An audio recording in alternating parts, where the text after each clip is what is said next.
Good morning, ma'am. Good morning. Hey, Aldono.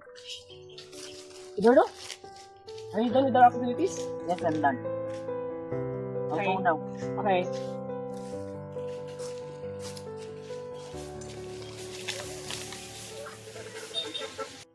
Uy, ma'am! May sasabihin ako sa'yo. Ano? May nakita ko nakaraan si Eduardo at saka si Teacher Ashley na parang nagdidate dun sa daan. Ay, wait lang, ma'am. May gagawin lang ako. Okay. Hello, ma'ams? Yung ano daw, yung ka-teacher natin, may ka-date na student niya. At alam mo, yung si Ashley, may pamilya na raw yun.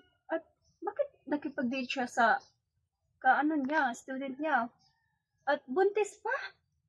Parang, ano talaga to? Sige, ma'ams. Sige, mapupuntahan mo lang ako. How's your day?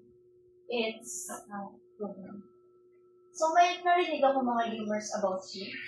And gusto kong malaman kung totoo yun.